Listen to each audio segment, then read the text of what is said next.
Do you enjoy listening to podcasts and think, man, I would like to make my own podcast? This is where I found myself last year, and I have learned a lot about what to do and a lot about what not to do. I'm offering consulting services to help you launch your podcast, especially if you're looking to make a more Christian or conservative based podcast. Find out more information at faithfullyengaged.com. I have a link down in the description below if you would like help on getting your podcast started. Well, everyone, welcome back to another episode of Faithfully Engaged. So today's topic is about leadership.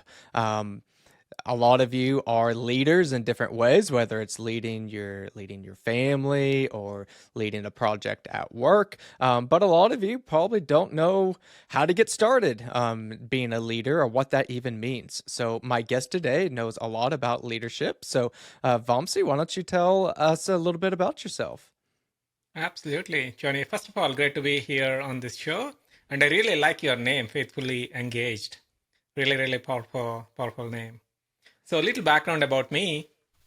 You can tell me by looking at my skin color. I'm not from US originally. I'm born in India. And I left India almost like 23 years ago. And I lived in Singapore for some time, and then I came to US 20 years ago. I lived in various places, Tulsa, Tampa, now finally settled in Pittsburgh, Pennsylvania. So if you're coming from India, there are like a few options for you being a kid. So one, you should be an engineer. If not, you should be a doctor. If not, parents will mark you as a failure. So I happen to be the first one. I selected engineering as my main pathway. And I spent almost 23 years in this engineering path. I moved from my engineering career into more into the management side, then moved into the leadership side in the past, like maybe 25 years of my journey. And I'm here now on your show. Excited to be here. Great. Well, let me start just about your travels a little bit. We were talking off camera for just a second. So most of you that are listening know I'm from Oklahoma, and Vamsi was in Tulsa for quite some time. So tell me just a little bit about, yeah, from India to all over the world. What's that been like growing up in a completely different area where you've ended up? Absolutely, Johnny. Uh, I never saw snow until I first landed in US. And I landed here on January 29th. That is middle of nowhere, which is like a Columbus, Ohio. I came out from the airport and I saw like everything is so cold outside. Everything is like a really different. So first time I experienced the snow. So me back in India, it's only like always one season. It's a hottest. So depends on the season. If it is like a December, Christmas time, it's going to be hot. If it is like a March, it's going to be hotter. If it is like April, June, it's like a hottest. You can't even like imagine the places in India. So from there to here, it's completely like a shift in everything in me, and new environment, new people, new culture. Everything is different. On India, the driving is completely another side, opposite side. We follow the British system back in India. We used to follow. Now everything is different. So yeah, a lot of changes happened in this journey. And my time in Tulsa was pretty quick. Like I used to work for a company called MCI. Later, Verizon bought that company, and I became a Verizon employee. I stayed there for some time, and my wife and I decided we wanted to live somewhere where we get access to some of our friends and family members, and we selected Pittsburgh. Is in between two major places like New York and Chicago. So that's the reason we ended up moving here, and we stayed here for almost like 18 years now, 18, 19. Yeah, very cool. I always enjoy hearing people's stories like that. So a little bit about myself. So my sister and I, the only place that we moved growing up was from one side of town to the other. Now that was it, and that was when I was 4. So we didn't really move Mm, much, but both of our parents moved a ton growing up. My dad, he calculated once how many elementary schools he went to. I don't remember what it is now, but it was a lot. It was like more than the amount of grades he was in elementary school. So it's always interesting to me hearing stories of people that have moved around a lot and the difference between kind of what more of what I've been used to of living mostly in the same place. And there's pros and cons to both, but I love hearing those just those stories of how different places can be. Absolutely, absolutely. It's funny that when I was younger back in India, Johnny, I never traveled outside of my state for entire my childhood. And very first time I traveled outside was out of the country, and that country happened to be Singapore. And me and one of my buddy, we both got on a plane, and we both were on visitors visa to go into explore what are the opportunities in Singapore. At that point, I had a very little bit understanding about where Singapore is. My friend was like thinking Singapore is somewhere in the map. We are discussing having that conversation in the flight. The flight is taking off and we are seeing the screen in front of us. That was the first time we are getting onto the flight as well. And he was pointing, Singapore might be there. And I was saying that no, Singapore is going to be here on this side of the earth. And who the guy who's sitting next to us, looking at both of us and say, "Are you guys sure what you're talking about? You don't know where Singapore is, and you are on the flight to on the way to Singapore." And I said, "Like, yeah, this is the first time moving out from our hometown." Wow. Yeah, Yeah. yeah. Uh, So yeah. that's always so fun to hear that, and I'm sure you learned a lot from going out to Singapore. Absolutely, that's a game changer. Little background, Johnny. Every time when we stay in the comfort zone, our growth is only happening in an incremental way. It's a linear growth. The moment we step out from our comfort zone, all the magical things are going to happen for us. The same thing that happened to me before moving to Singapore. I was working in India as a software programmer, and I was making about $30 a month. And at that time, $30 a month, I was like 19 years old, 20 years old. It was a decent money there. So I say like good for my pocket money, good for my bike and gasoline, no complaints. But the moment I moved from India to Singapore, my monthly income not only 10x, it 100x. Mm. I went from $30 a month to $3,000 a month. That was like a big shift for me. So like, wow, this is so big, right? So the lesson here is always like whatever that we are looking for, this could be more growth or maybe more happiness, more maybe fulfillment. It is outside of the comfort zone. The moment we step out from there, that is where we're going to be tapping into that, and we can just like a demand. Sky's the limit there. Always like there is a comfort zone. If you are in the same home, you're running the same thing for more than a year, you are addicted to the comfort zone. I think our goal is to just like get out from there and see what is possible. I think there's a lot that we can jump into that. Of that comfort zone, um, how can you tell or what are some things to look for over, okay, I hear I need to get out of my comfort zone, but where how what type of discomfort do I need to put myself in? Like what are some tips you give the audience of how you can effectively get out of your comfort zone? Yeah, sometimes like these things are not that doesn't have to be that crazy like I did when I was in India, going out from going nowhere to directly going crossing the country and going to foreign land. You can start this with something very simple, Johnny. This is a challenge that I asked all of my clients to do this month. Just go and give your body an ice bath. I know it's like a fall season. Everybody's getting ready for the colder temperatures. But how about you bring 4 big bags, like a 20 bags, 20-pound bags of ice, and put into your bathtub, and give yourself like a 90 seconds of ice bath. Every cell in your body is going to say no. That is where you are having a conversation with your mind and say, I really wanted to try. I really wanted to try something against my mind's whatever that's saying, right? So this is like a starting point. It's like it's going to ignite many dominoes down the road, because every single thing what we are doing, our mind, our brain is trying to put us into a comfortable zone, because the brain's intention is we don't want to get hurt. We don't want to get Mm. like maybe upset. We don't want to get like maybe judged in front of other people. And by doing these small activities like taking a cold shower, maybe getting an ice bath, you are telling your brain, hey, I'm going against your will. And these things will help when you are making a bigger decisions. And most of your audience are like maybe looking for some leadership advice. And sometimes, leadership advice, it's not like you need to go to Macy's and buy a $700 suit. It can happen in your bathroom with a cold water, and say just like a show your leadership there. Just commit to something and just do that. No matter what your brain's saying, no matter what your body's saying, no matter what your family members are saying, just go and do it.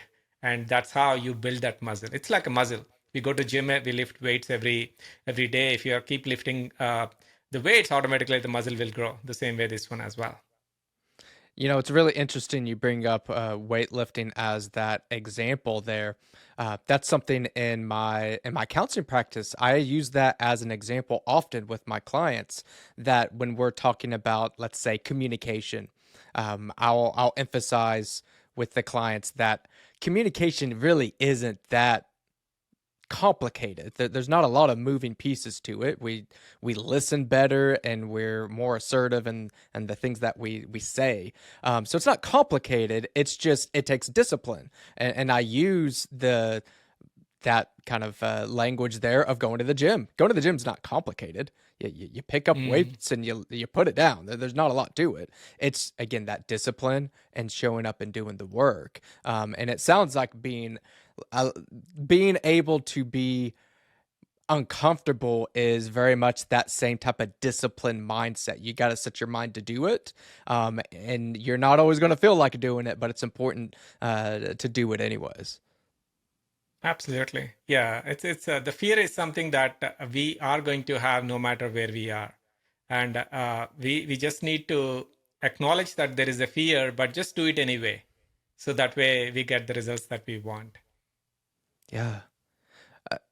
So, kind of going a little bit more into just leadership in and of itself. That's something that I know a lot of us maybe have just heard kind of broad things, trying to be it's good to be a leader, not a follower, and just these really broad things. But can you break it down maybe a little bit, even more simpler, of why it's important for everybody to be a leader in some way, shape, or form? Absolutely. So, leadership is not something based on the title. Leadership is not based on the size of your office or number of employees reporting to you or number of followers you have on the social media, which is something who you are.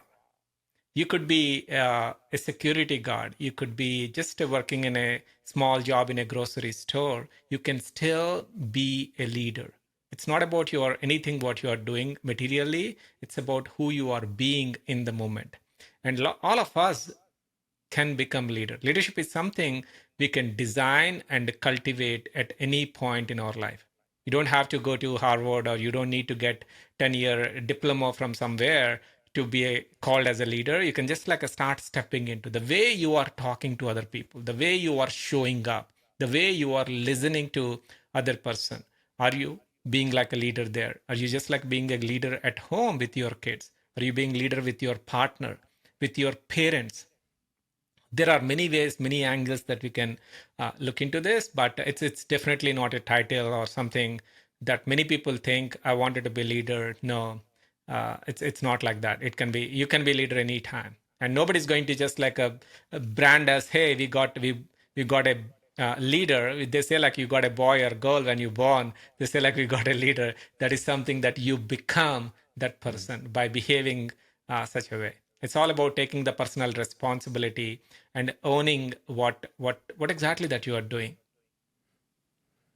Yeah, I like that you're not tying that into a specific like job title or being some type of even finances at all. That can certainly be a type of leadership, no doubt. But I absolutely love that you brought in bringing in into your family. That's something that I talk often about, that it's built into me that I am leading, helping lead my wife, leading my kids. That's the most important leadership that I have. And that doesn't give me any money to do that. Now, finances are Hmm. a piece of that to for me to be able to provide for them and everything. But that is absolutely leadership. I think we do ourselves a disservice by only seeing like Elon Musk or some billionaire or something like, oh well, that's a leader. Well, I mean they are, but there's to your point, there's leaders all over the place, and it's something you become.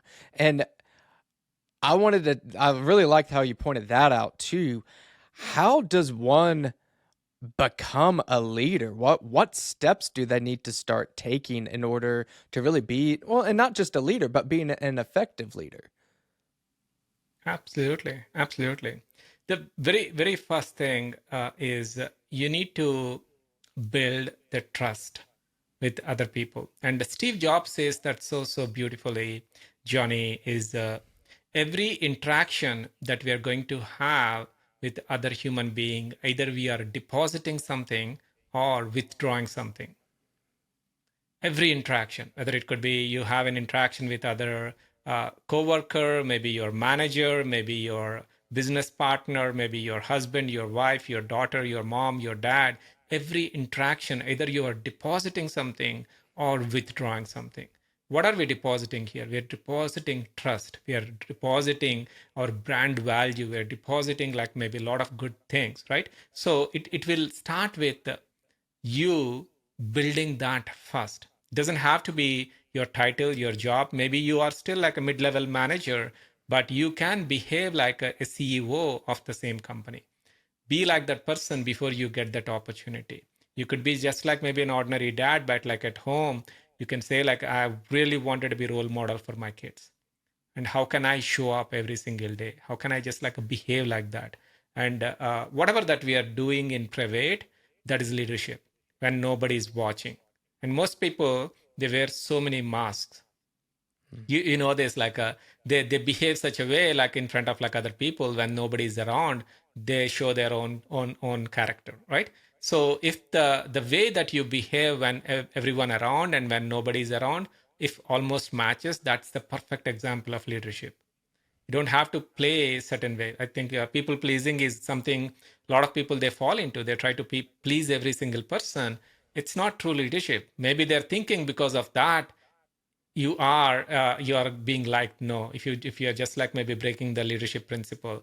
And there are so many ways that we can do that. The simple way to do that, every conversation that you're going to have with other human being, ask yourself, am I depositing something into my leadership account, or am I withdrawing something from my leadership account? Communication is like really really key component, and it's a easy place to start from. That's a really good way to look at that of the depositing and withdrawing. And if you those of you listening, if you think about it in your life, think of an example of somebody that when you are having a rough day, who's the person you talk to? That's an example of somebody really depositing there. Like they're really giving into you. And then think of somebody that when you're really having a rough day, you don't talk to that person because it's all about them, and they take that stuff away from you. I think all of us can think of examples of that, and Mm. what you're getting at there is being very intentional in those interactions with other people, building that trust.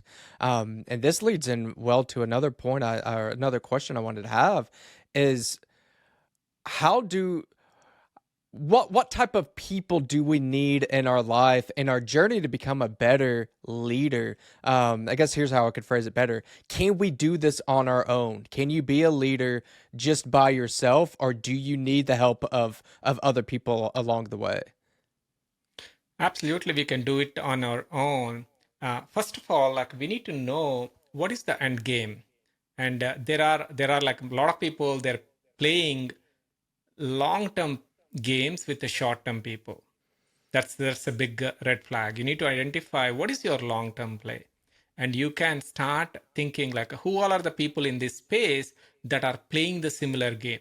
For example, you wanted to be a good communicator, you wanted to be a good public speaker, you can go and look at the TEDx platform and see who are the people that I can model them, and you can start going mile deep on each person. Johnny, that's the easy way to do that. You can do it on your own, and there is an easy path. If you really wanted to be that person, you can ask for help. Always like a who, not how. A lot of times like a people are spending their entire like maybe year, maybe decade on how can I get to there, versus who is the person that can help me take there faster. If that is like maybe your priority, you wanted to go there faster, definitely there are like maybe 100 people in your 100-mile radius who can help you to reach there. It could be related to the services that you are doing for your community, right? And definitely they can do the same thing on their own, but it's going to take a lot of time, maybe trial and error, versus they're coming to you and you can help them like bypass all the, you can compress the time from like maybe months and years to maybe a couple of conversations. So that's the power of like identifying that. So number one, what is your long-term game? Who all are the people playing that game? And can I model them directly without any help? If answer is yes, go for it. If not, maybe if you want to get those results faster, identify who is the person can help me to take there faster. That's all. And you just surrender yourself. Again, like once you identify someone, don't have a second thought. You need to surrender yourself to that person, and you need to believe that that person is going to be taking you there. Once you believe that, definitely 90% success is already happened, and 10% the work, whatever the mentor that you are going to be working with, the mentor is going to show you the path, and you will complete that work. Something that you hit there that is so important when we're looking at investment. This kind of goes back to the deposit withdrawal type of language there. The first thing that comes to my mind when I hear the word investment is like stock trading or something like that, something financial, which obviously that is is an investment. But time is one of those investments that we all use, and I would argue is even more valuable than money because I can lose an investment, a financial investment, and potentially gain it back. You don't gain time back. That time, Mm. when it's gone, it is gone. So to your point of you identifying, okay, that's somebody that can really get me to where I want to be. Maybe that's a dad. I see the way that he interacts with his kids. That's a dad I want to be like. Yeah, there's going to be times where maybe, like you said, you can figure it out on your own, but can they bring me there quicker? Can I help model them, or can they help mentor me there quicker? Um, that time is very, very valuable and something that, like I said, you don't get back. So that's something, those of you that are listening, really think about that on when it comes to an investment of leadership. Yeah, money might be a part of it, but are you factoring the time component? And is there Mm. ways, are there people that can help me get there quicker? Because I would imagine that you would agree that if it's and a they're getting helping me get there quicker, that if that's a good person you're talking to, that time is extremely, extremely valuable. 1000%, Johnny. On the same lines on the investment, and a lot of people they make different types of investments. For example, you have maybe $10,000 a surprise bonus, somebody gave it to you through your work or maybe through your business. And there are three types of people. Type one, they go and spend $10,000 on some shiny things, maybe buy a nice home theater system, or maybe change a carpet, or maybe get something, maybe pay off their whatever the car they have, they wanted to buy something shiny. Okay, that's the type one. And type two people, they go and invest the money in the stock market, or maybe they buy some real estate. That's the type two. So there is nothing wrong with the type 1 and type 2. Type 1, you're going to get short term excitement because you got a new home theater, or maybe you got like a new phone. Maybe everyone in your home got something new with those $10,000. That is going to be lasting only for like maybe a week, maybe a month, not more than a quarter. And after that, that excitement will goes down. Whereas number two, you invest money into a stock market and you feel good in the moment when the stock is going up. After 3 months, the stock market like a take a U-turn and the stocks are falling down, you don't feel that good. Oh my God, like I wish I invested this money somewhere else. This stock is pretty bad. I thought like it's going to make me 10,000 more, but looks like my money is almost half gone. That is the type 2. But there are some people, they invest part of that money into their personal growth. They ask themselves a question: who is my future self? Where am I going to be 3, 5 years from now? And what are the skills? What are the things that I need to have in order for me to get there faster? It could be investing in on communication. It could be investing in their health. It could be investing in their diet, maybe on the fitness, maybe uh, on their mindset. There are so many ways. And the people who went onto the third category, the type 3, they will never get disappointed because there is nothing that someone can take that from their investment because they already become a better person. They already get to do what they're supposed to do for the next level of their life. Make sense? So most of the people, they fall in the trap of like level 1 and level 2, first type or second type, but they miss the opportunity on investing into themselves. And the people who invest, they get like really really exponential growth in their life. Yeah, I love the way that you lined that out there, and I think we would all feel like there's a degree where we fit into those first two, but I think there's a good percentage of us that don't have any in that third one. And to your point, if you're giving good investment there, we'll go back to the gym. Somebody that's spending an hour a day, 4 times a week in the gym or something like that. There is obviously the time investment, and then some, maybe a slight financial investment.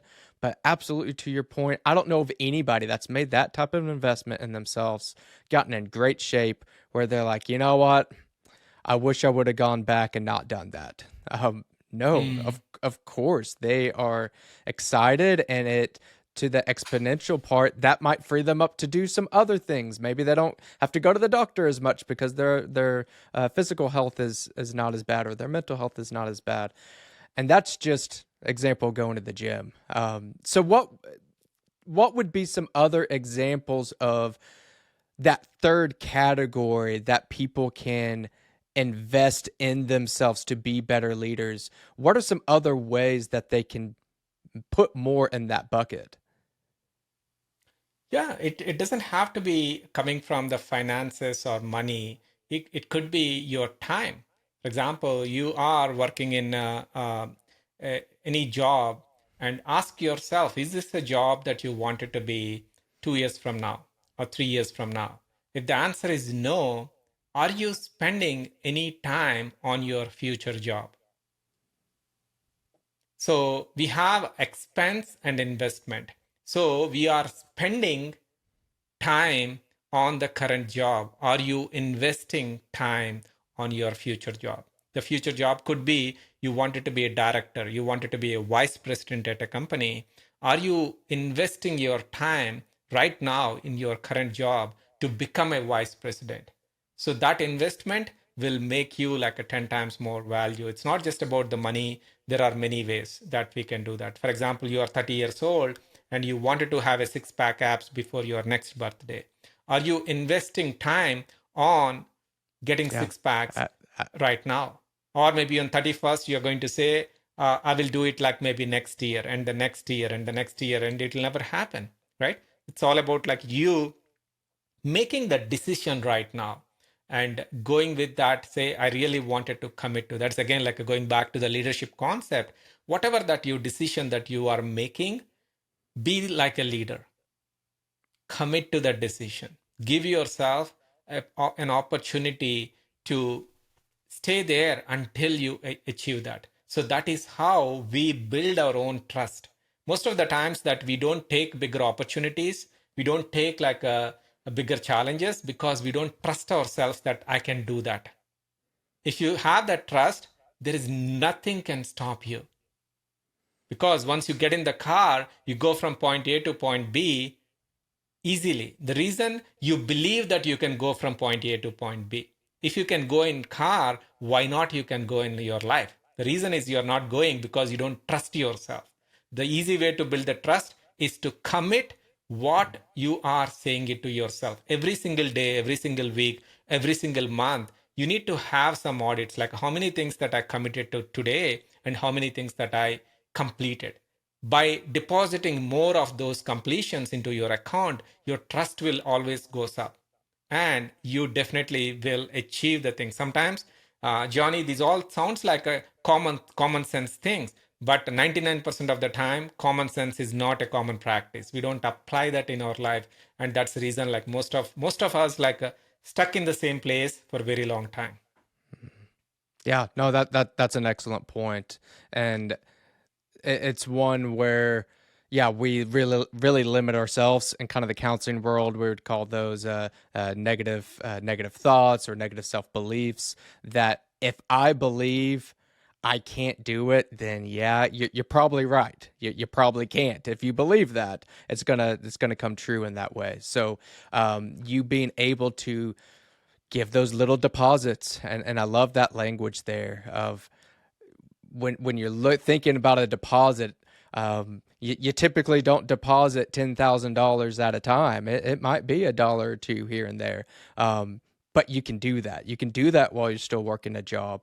You can do it while you're still going to school or wherever it may be. But just investing that time, investing that effort of where you want to go instead of being stuck. That's a big reason why I stepped out and made this podcast is there's so much bad news, bad stuff going on. And I don't think it's bad for you to have an idea that those things are going on, but what I end up seeing is people just complain and then that's it. Now I'm just angry. I'm apathetic, and I'm not doing anything. Mm. I'm not making anything of my life. I'm not making the world better. I'm just mad, and that doesn't do us any good. That just makes the world a worse place. So I love that language there of deposit. How can you deposit being a better leader, being a better father, a better worker, whatever it may be? You have to deposit instead of waiting for the world around you just to get better. I'm imagining you probably haven't ran into a lot of leaders that everything was just gifted to them and they had no problems at all. I don't think it works that way. No, it's not that way. Yeah, absolutely, absolutely. Which is something that you need to earn. You cannot just like get a six pack abs. And a lot of times people think like, okay, I'll go to gym after getting my six pack abs. I'll start behaving like a leader after getting my title. No, that's not how it's going to work. You start behaving like a leader, then the title will be your byproduct. Whatever the title that you are looking for as a vice president or a manager or whoever that is, it's a byproduct. So we have to start putting the reps, and you're absolutely right. And we don't need to start with something big. We can start with something small and daily consistent improvements. That's all the mantra is. So your consistency is a mother of mastery. That's all. Yeah. Right. I love that language. That's again something I stress to my clients. I have some where if they're depressed or anxious or something, I recommend physical activity for all of my clients. And for some that they are super depressed, aren't getting out of bed, like, look, go walk to the mailbox. Walk to the mailbox and back. If that's all you got, do it. That's something. And again, I love the language that you're using there in a very similar fashion. Doesn't have to be complicated. Doesn't have to be a lot of money. Doesn't even have to be a lot of time. But it has to be something We have to continue to deposit and stop waiting for that promotion just to rain down or to become the CEO just out of nowhere. Doesn't work that way. We got to put that work in. Um, I'm imagining people that have listened to this show probably want to know more about you and try to be able to stay in contact with you. So, how can people be in contact with you after this show airs? Absolutely, Johnny. The best way to reach out to me is you can Google my name, Vamsi Polimetla, and the first few searches point me to the LinkedIn. LinkedIn is the place there where I post my content regularly, and I have also like a couple of other channels, but LinkedIn is the best place. Great. Well, I will make sure to have that all linked down below. And Vamsi, again, thank you so much for being on and sharing us some wisdom about ways to be better leaders. Absolutely, absolutely. One final insight for everyone, all of your listeners: start before you are ready. I want to repeat that again. Start before you are ready. I love it. Yeah. It's going again based off you don't want to wait for those feelings to all be there. Just do it. Force feed it in there. Start before you're ready. I absolutely love that. And again, thanks so much for being here, giving us so much wisdom. And thank you for everybody that tuned in and listened today. And I'll end with that. Start before you're ready.